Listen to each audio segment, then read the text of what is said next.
বন্ধু-বান্ধৱীসকল নমস্কাৰ। কেনে আছে আপোনালোক?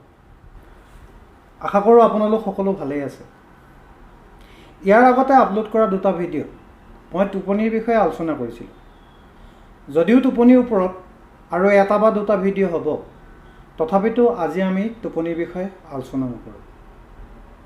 আমাৰ সকলোৰে এক স্বভাৱ আছে যে একেধৰণৰ বস্তু, একেধৰণৰ টেষ্ট আৰু একেধৰণৰ কাম সদায় ভাল নালাগে। সেইকাৰণে ময়ো টপিকটো অলপ চেঞ্জ কৰিছোঁ। আশা কৰোঁ আপোনালোকে ভাল পাব। গতিকে আহকচোন আমি ভিডিঅ'টো আৰম্ভ কৰোঁ।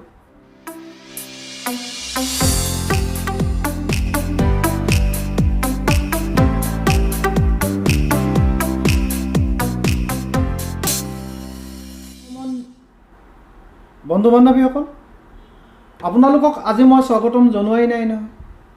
বাৰু যি কি নহওক, মই ডক্টৰ মানস গগৈ আৰু আপোনালোক সকলোকে মই আমাৰ স্বাস্থ্য সম্বন্ধীয় YouTube channel Upaved way of healthy লিভিঙলৈ স্বাগতম জনাইছোঁ।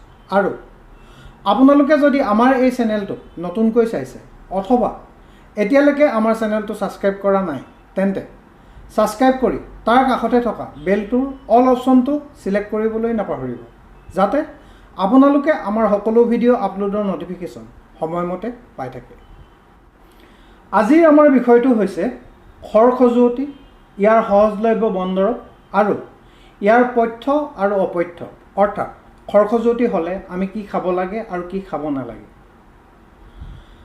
আটাইতকৈ বেছি খৰ খজুৱতি হয় বাৰিষা কালত, অৰ্থাৎ গৰমৰ দিনত। গাৰ ছাল অপৰিষ্কাৰ হৈ থাকিলে, ঘাম লগা তিতা কাপোৰ বহুত সময় পিন্ধি থাকিলে এই খৰ খজুৱতি বহুত বেছিকৈ হয়।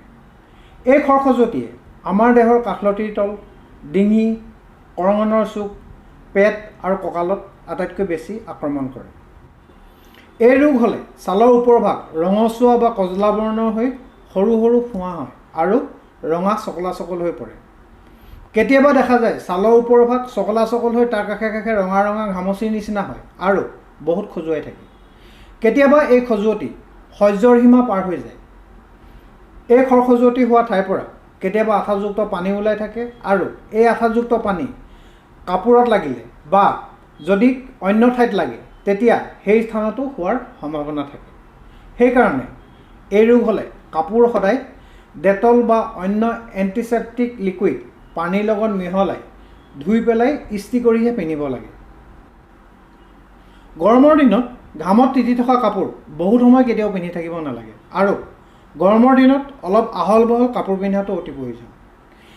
এই খৰ খজুৱতিৰ বাবে বজাৰত বিভিন্ন ধৰণৰ মলম আৰু ঔষধ পোৱা যায়, কিন্তু বহুত ক্ষেত্ৰত দেখা যায় এই বজাৰত পোৱা মলম আৰু ঔষধ লগাই আৰু খাই থাকিলে ভাল হৈ থাকে, কিন্তু এৰি দিলে আকৌ হয়।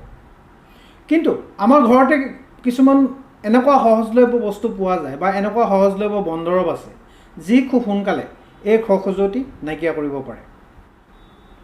গতিকে আহকচোন আমি এই সহজলভ্য আৰু 100% প্ৰমাণিক দুটা বন ঔষধৰ বিষয়ে আলোচনা কৰোঁ।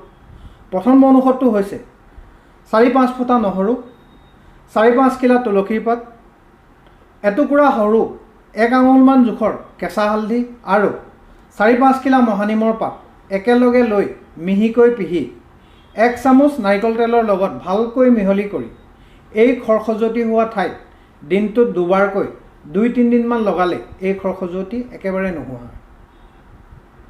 মই আকৌ ৰিপিট কৰিছোঁ, 4-5 ফুটা নহৰু, 4-5 কিলা তুলসীৰ পাত, এটুকুৰা 1 আঙুলমান জোখৰ সৰু কেঁচা হালধিৰ টুকুৰা আৰু 4-5 কিলা মহানিমৰ পাত একেলগে লৈ মিহিকৈ পিহি 1 চামুচ নাৰিকল তেলৰ লগত ভালকৈ মিহলি কৰি এই খৰ খজুৱতি হোৱা ঠাইত দিনটোত দুবাৰকৈ 2-3 দিনমান লগালে এই খৰ খজুৱতি একেবাৰে নোহোৱা হয়।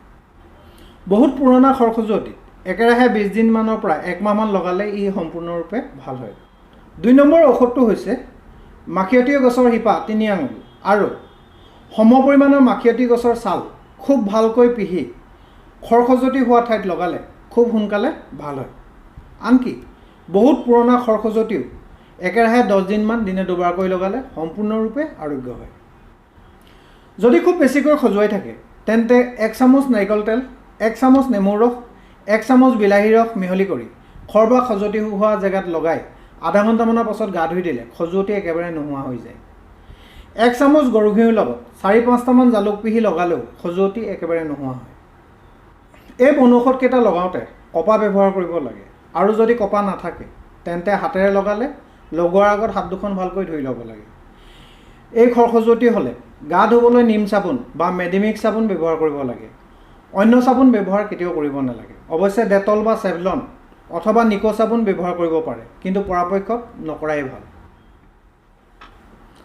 খৰখজুৱতি হ'লে বিজলুৱা খাদ্যবস্তু, বেঙেনা, বৰা চাউল, কচু, হাঁহ মাংস, তেতেলী টেঙা, স্পাইচি ফুড, ভাং, মদ আদি কেতিয়াও খাব নালাগে।